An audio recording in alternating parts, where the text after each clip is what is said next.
Hello, hello, hello. This is Gresh from the I Am CEO podcast, and I have a very special guest on the show today. I have Josee LaRoque Patton of the HRICU. Josee, it's awesome having you on the show. Hello, thank you very much for having me. No problem. Super excited to have you on as well. And before I jumped in, I want to read a little bit more about Josee so you can hear about all the awesome things that she's doing. And Josee, also known as JLP, began her HR career on the high seas with 60 different nationalities about 19 years ago. Working on cruise ships gave her a wonderful foundation to being able to coach and mentor people of all ages and cultures in a time-efficient manner. She now has explored the entrepreneur world, helping small businesses increase their engagement and profit, all with a focus to get leaders to embrace the world of HR. Josee, it's awesome to have you on the show. Our JLP, it's great to have you on the show. Are you ready to speak to the IMCO community? Absolutely. Thank you. Awesome. Let's do it. So to kick everything off, I wanted to rewind the clock a little bit, hear a little bit more on how you got started and what led you to start your business. Well, I guess from being in HR for so many years, I ended up realizing how many challenges leaders have with humans. and everyone's different, and it's been sort of a struggle for so many managers at all many different levels. And for me, I don't find it to be a struggle. So that's where you kind of realize that this is obviously my niche, and I found my calling and everything. So I really just wanted to find simpler ways to help leaders and managers across organizations to be able to just enjoy work, since we spend so much more time at work than we do at home. So yeah, absolutely. It definitely sounds like that's been your zone of genius, and being able to kind of walk into that. And I'm always a big believer in that true kind of showing or signs of being an expert is to be able to not just do it yourself, but to be able to teach so many people. So I love that you're doing that. yes, yeah, it's awesome. I love it too. I mean, one of my goals too is to be able to actually teach HR. So that's sort of, again, on my, 2 to 3 year, maybe 5-year plan, but it's there. Yeah, absolutely. What they say, if you don't write it down, it doesn't happen, or it's less likely to happen. So you got to make sure to have it on that list. And so, could you take us through a little bit more on what you're doing and how you support these leaders and these professionals, and how they're able to kind of protect what I like to call their favorite and their best and their probably most profitable and opportunistic asset? Absolutely. It's usually also the most costly asset. It's true. Yes, that's true. It's not done well. I mean, generally people don't call me just to be like, hey, how are you? They always, I wish they did, but they always call me because they have a problem. And I technically do everything which is called employee relations, which are the people problems. So when someone is not behaving, they're grumpy, they're arguing with people, they're calling in sick, they're not following health and safety, any of these kind of things that is really related to challenges. But I guess from my perspective, why I say it's sort of my calling is I don't look at it as a challenge. I just look at it as someone's having a crappy day, and the leader should be there to help them. And it's just sometimes as a leader, you have 5, 6, 10 things on the go. So it's hard to just take 5 minutes and talk to this employee like a regular human being. And so much of what I do, I find is just natural, intuitive. But I always have so many people saying, can you just put an earbud in my ear and walk me through this, So it's really sort of trying to guide them to really, like I said, give them simple tips, which is how I ended up writing my book as well. So I wrote a book called Navigating HR, Simple Tips for People Leaders. And the idea is to find ways that can give examples to people so that next time they run into the same kind of situation, it becomes intuitive. So they don't have to go back to the book and say, what exactly do I have to say and how do I say it? You want it to be natural so that it makes their job in life easier. Yeah, I love that you created kind of that quick to maybe Bible or go to kind of book so that people can kind of learn from it. And would you, I don't know if you would use this word, but it kind of sounded like to me like empathy, and you being able to kind of put yourself into the employee's shoes and understand that maybe they're just having a crappy day. Maybe it's this just needs to be the solution or the way that you approach it. Would you say it's that? Absolutely. Absolutely. It's just sometimes, when you really get frustrated with someone, it's like your arm hairs stick up, Yes. And like the hairs on the back of our neck are like, bing, So when you get to that point, it's hard to have empathy. Yeah. It's hard to actually sit down and really truly help someone through a challenge. So having to sort of peel back that onion is really important when we're dealing with employees or even customers. So that's sort of the first step. And we also have to keep in mind, we are definitely going to have a percentage of employees that take advantage. You know, there are people that work the system like there's no tomorrow. So we have to be able to see those signs as well. And then we may need to take a harder approach. But as I say in my book, I always believe that everybody has at least one or two get out of jail free cards, and then from there, it's up to the employee to sort of at least meet them halfway. So Yeah, absolutely. And I almost feel like, I guess the biggest thing that kind of hurts leaders or really anybody is not being aware of what might come. And as you mentioned, understanding that sometimes people will game the system, being aware of that, it sometimes helps you when it does happen, but it also helps you because you are aware that everybody isn't trying to do that as well. So you're able to kind of meet people in that human aspect that you spoke to as well. yeah, very much so. And I think that's where part of it is why we have to take that step back as leaders to be able to truly remember that whatever happened with someone else some other time, that's not the same person I'm standing in front of right now. Right. Yeah, So that's extremely powerful. yeah, so treating people individually, I think, is important, but I completely get it when we're managing 10 things on the go and it's hard to just be like, leave me alone. I don't have time to talk to you. Yeah, absolutely. But that's why I love, again, kind of being aware of what's happening, kind of reading the room, so to speak, because you understand that from leaders that they are juggling 10 different things. So that's maybe it's not that they are lacking empathy. Maybe they just have their mind in 3, 10, 15 different spots. So they really have to kind of take that step back in order to have the correct response. Absolutely. Yeah. Yeah. Awesome. Awesome. So I wanted to ask you now for what I call your secret sauce. And this could be for you personally or your business, but what do you feel kind of sets you apart and makes you unique? Well, one is I'm extremely forward and sometimes to my detriment. It's one of those things where people say it's the number one thing they love about me, but it could also be the number one thing that drives them up the wall about me. But for most of my clients and the CEOs, for years now, they've been telling me that this is a breath of fresh air for them. So in my field, generally in HR, I'm like a big ball of secrets. I could be standing beside someone, having a great conversation, and this person has no idea that they're being terminated tomorrow. Like that is a very strong probability. But at the same time, part of what I do is, I try to be 100% authentic. So if someone asks me a question that I cannot answer, I'm not going to give them some fluffy blah answer. I'm actually going to say, I'm sorry, I can't actually answer that for you. And that sometimes is shocking to people, I think, because they're expecting the political fluffy, at this time, perhaps we can discuss this later, because that would just be passing the buck, but I'm not like that. I am very direct. So I like it. Of course, I've been like this.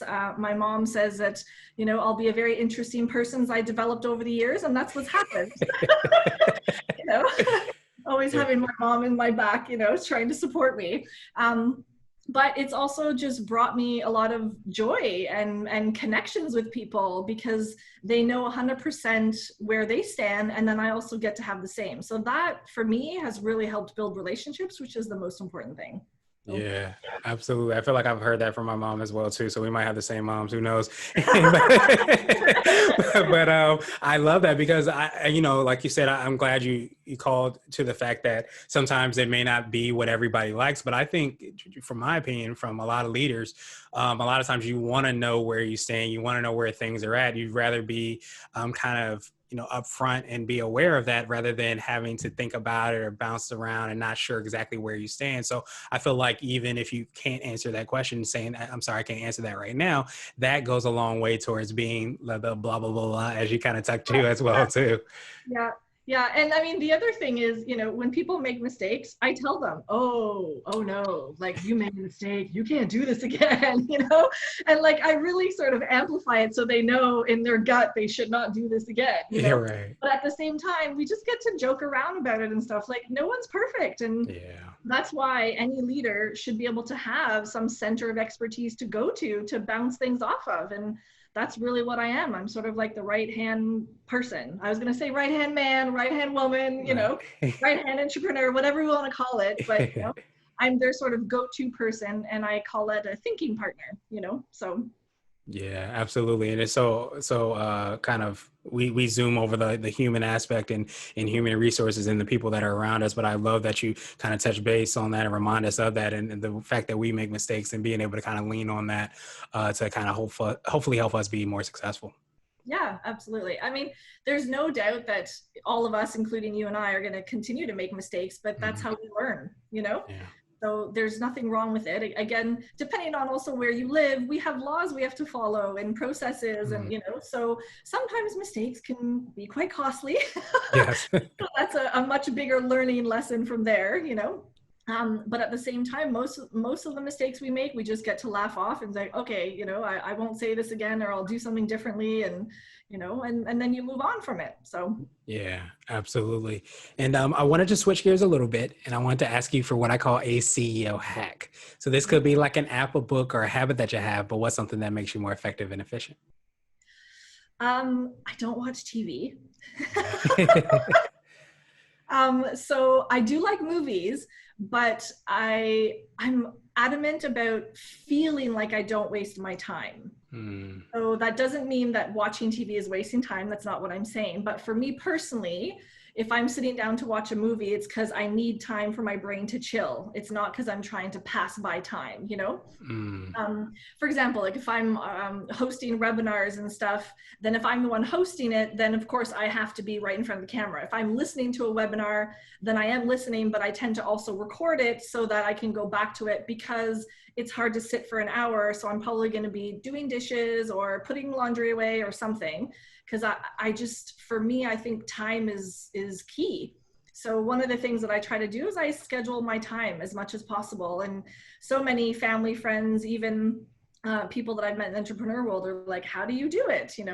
And one of the things is schedule. I schedule time with my friends. I schedule time with my family. I schedule time in my hammock, you know, but it all works out. And if I take a nap in the afternoon, then great, but then I find a way to catch up. So Yeah, absolutely. And it's so powerful to be able to schedule everything. And I think, as the saying goes, we all have the same 24 hours. So being able to kind of leverage that as much as possible. And I love that you be able to do that. But I feel like, and correct me if I'm wrong, it also allows you to be more present when you are in certain moments because you don't have to worry about, oh, did I do X, Y, and Z? Or when am I going to do A, B, and C? You have everything kind of scheduled out and planned out as much as possible. I do, absolutely. And there's no doubt about it that, like sometimes I decide to not follow the schedule and I'm like, oh, I'm gonna go play with the kids. Right. Like, Right. so I'm not as scheduled as some people that I know that are like every half hour they know specifically what they're doing. I absolutely believe in the work hard, play hard, and I want to enjoy life. And I'm not waiting until I retire to read all these books and travel. Like I'm gonna do this Mhm. now. It's just being able to be so focused on things by scheduling has really helped me achieve success. So it makes me happy. Yeah, absolutely. And I think there's a much to be said about being able to kind of create your own life that you want to live. And I think when you have the ability to see what you want to live, if you want to work hard and play hard, you have that opportunity to do that. So now you figure out how exactly you can make that work from a planning standpoint. Yeah. And then TV obviously plays a part in that because then I feel like it takes the energy out of me and you just sit on the couch all day. Yeah, absolutely. That's why I love the kind of like the strategic approach you took to taking TV. It gives you opportunity not to escape, as you said. I forgot exactly the phrase that you said, but give you the opportunity to kind of pull yourself away from those things that may have drained you or may have taken from you, so you can rebuild and re-energize. Yeah, just a refocus. So Yeah. yeah. Awesome. Awesome. So now I wanted to ask you for what I call a CEO nugget. So this could be a word of wisdom or piece of advice. It might be something you would tell a client around HR, or if you hopped into a time machine, you might tell your younger business self. Oh goodness. I feel like I have so many, but if we're going to stick to the entrepreneur world, I would say follow up is needed more than anyone could ever think of. So, Mm. as a leader, if you're going to have a conversation with someone, you should follow up. If you're going to send an email and you haven't heard back, you should follow up. If you send a text message and you don't get the information you're looking for, you should follow up. If someone has done something great for you, you should follow up by a thank you. And I think again, that's part of the connection is it keeps you connected to people by showing appreciation or looking for more information, you know, and I think we lack a little bit in that realm. It's somewhere that we could improve on. Is a lot of us as leaders will ask someone to do something or delegate, and then we just assume it's being done. But then if it's not done the way it is, then we waste time trying to retract and, you know, try to redo things. So I guess I'm going to stick with follow-up. Yes. Yeah, I mean, I think that's extremely powerful in so many different aspects. And I think so many times, I think we sometimes even, I think, forget that busy people, especially, sometimes forget things or get pulled in different directions. So sometimes when we don't follow up, not only are we not allowing them to be reminded, we're also not getting what we need to get done at the end of the day. Yeah, yeah. And I mean, there's also like sometimes people feel follow-up could be micromanaging, right? So Mhm. that's I'm not guiding towards that. Like Mhm. I'm not saying we have to like check on someone every 10 minutes, you know, but even just a little like, hey, how's the project going? You know, like I think that still goes a long way. Also because it shows that you're connected to your employees and that you care about whatever's happening, you know, as opposed to just giving someone direction then walking away and never talking to them until the information or the project is due, for example, you know. So Yeah, keep that absolutely. connection. Yeah, I was about to say that. I love that word connection because yeah, it always provides that opportunity to have that connection, that back and forth, that person, also a reminder to the person that, hey, this person actually cares, I think, as well.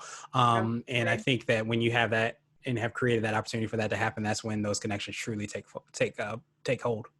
Yep, yep, completely agree. Awesome. So now I wanted to ask you my absolute favorite question, which is the definition of what it means to be a CEO. And we're hoping to have different quote unquote CEOs on this show. So JLP, what does being a CEO mean to you?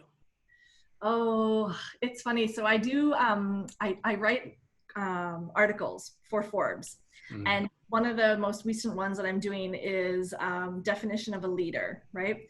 So to me, again, if I'm connecting this, what is being a CEO? It's a leader. And really our whole role is we're in service. So if our client is our employees, then that's what we need to do. If our client is our client, then that's what we need to do. But at the end of the day, being a CEO is about actually helping people. And you're just helping a broader group of people as opposed to just one department. And whatever it is that they need, that's your role. That's your role, is to facilitate it, whether it's delegating or finding the right tools or pointing people in the right direction.